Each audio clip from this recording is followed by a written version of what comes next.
Welcome to part 19 of Ready or Not. Here I come.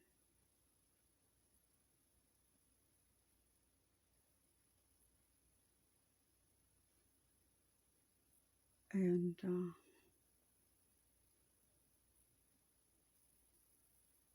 this is December the 10th, 2024 by man's calendar.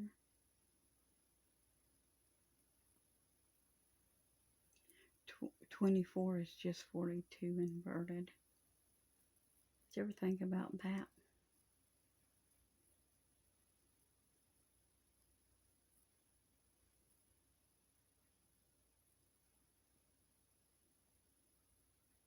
It's not really the real year, though. Not really. They came up with that with the 20th Century Fox stuff and all that, didn't they? Yeah, they saw it out years ago. You know, Israel was a nation from the time that God said it was a nation, not from when man said it was. Israel became a nation when he gave it to his children and he set them in it. No, that's not when man declared it a nation, is it? But it's not up to man. It's up to God. So all y'all's time frames is way off because you don't know the first thing about counting God's way. So the laugh is on you because you're ignorant. You know nothing spiritually. You are spiritually ignorant.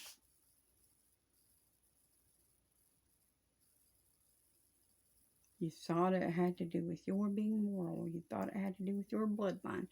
You thought it had to do with you being Abraham's seed. You thought it had to do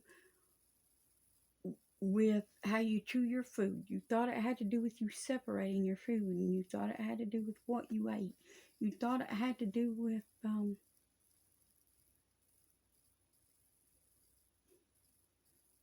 so many things when all it really was is that God wanted his children to be obedient. That's what he wanted. He wanted you to be obedient to him and not yourselves.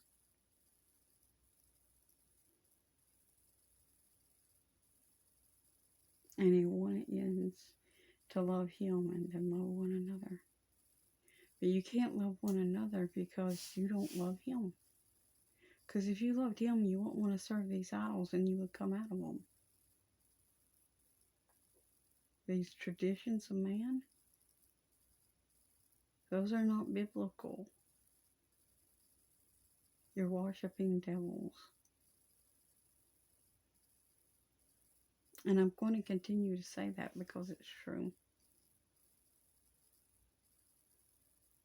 See, God has been taking me in deeper to this. I'm still learning on all this. And he's given me a first-hand look this year at how important it is to come out of these things. Because he's given me a deeper look at what they really are and what they represent. Why the Roman Empire and stuff sought to see that we do this.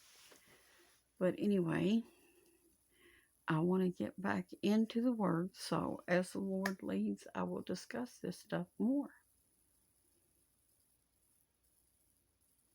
But right now, I want to get back into discussing what happened with Jesus and the disciples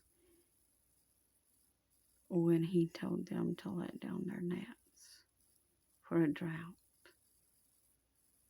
This is Luke 5.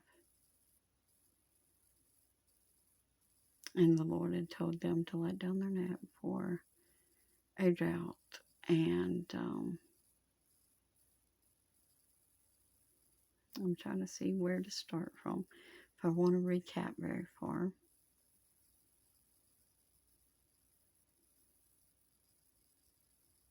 And I want you to bear in mind that this Simon Peter, who was here for these miracles, is the same Simon Peter who denied the Lord, even after all these miracles. So bear that in mind. Now,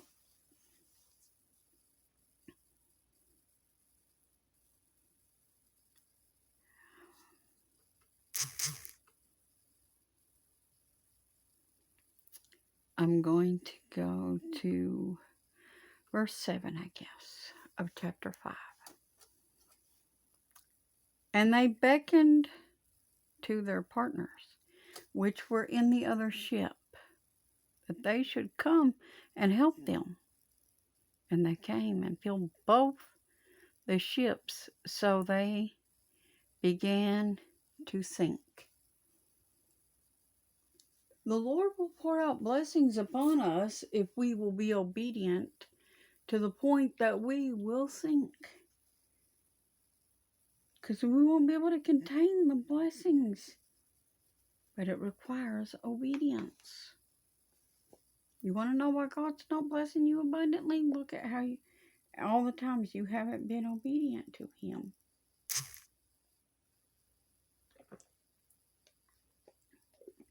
How many times have you fasted when He told you to fast of all your foods? Think about it. How many times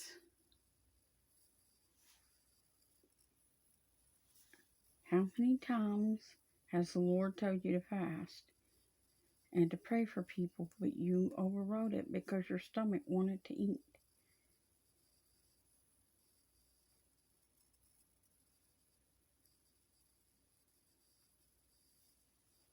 Think about it.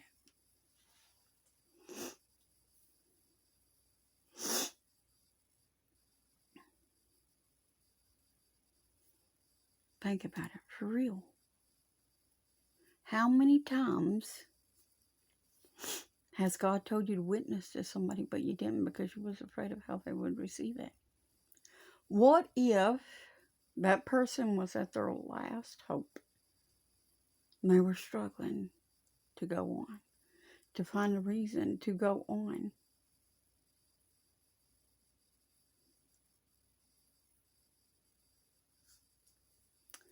And it was a struggle for them to get up every day.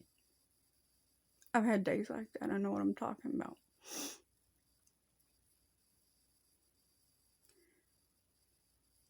And what if what you said could have been the thing that gave them the strength they needed to carry on? But then you didn't do it. You didn't do it. And then that person goes with no hope when you could have gave them hope.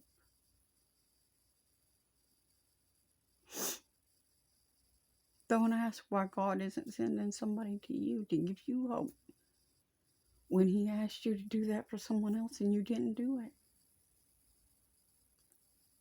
I have been blessed and privileged to meet a young man at where I work now.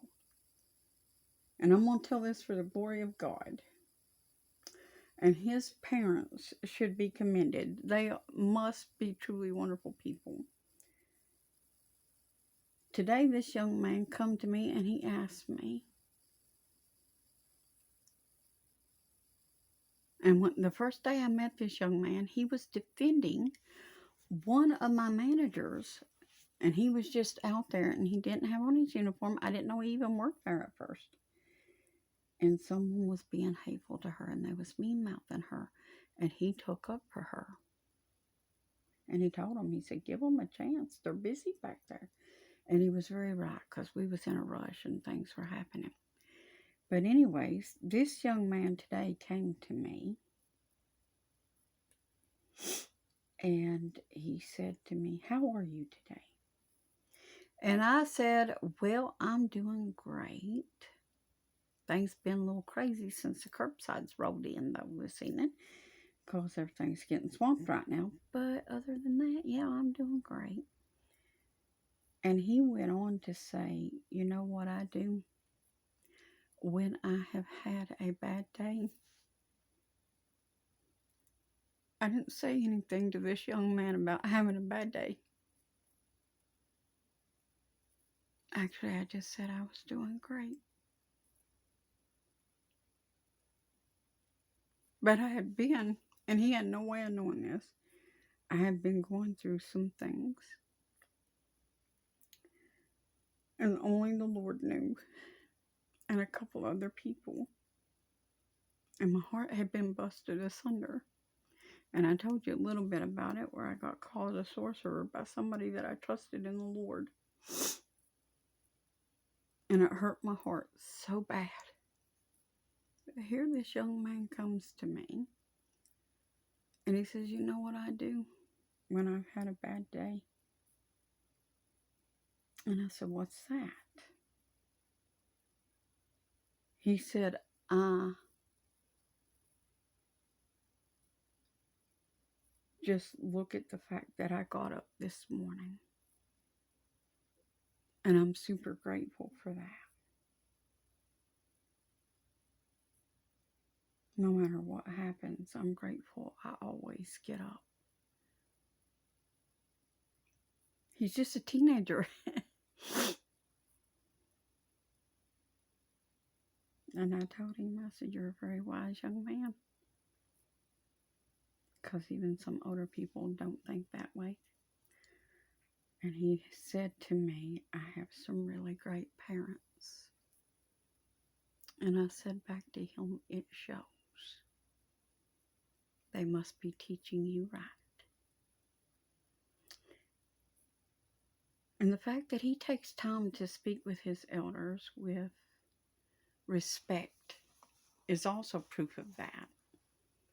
Another thing which I am grateful for, because I don't see that much these days, but there are still some children in this world that the Lord is working with.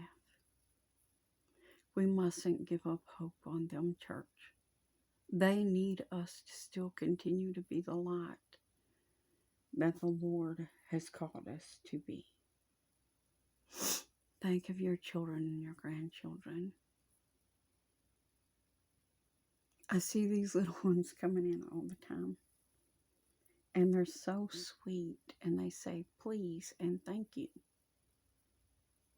In the generation that we're in now, not many do that.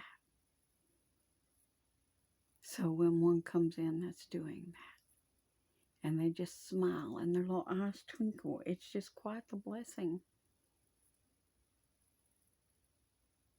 And I thank God for this young man that I work with, and for the other people that I work with. I thank God for all of them. They have been so wonderful to me, for the most part, most of them, that I know. I don't know all of them yet, but the ones I do know, I praise the Lord for. And I ask that y'all be praying for my co-workers, that the Lord bless them, because they have welcomed me with open arms, and I appreciate it. And they have tried to help teach me, to help me learn something. And I had been told my whole life I would never amount to anything, and I would never learn anything because I was too dumb, and that I would never get anywhere in life. But here I am, and the Lord has proven those people wrong that spoke those terrible things. Always stay positive. Always trust the Lord. Always believe in Him. Don't worry about what man says. Trust the Lord.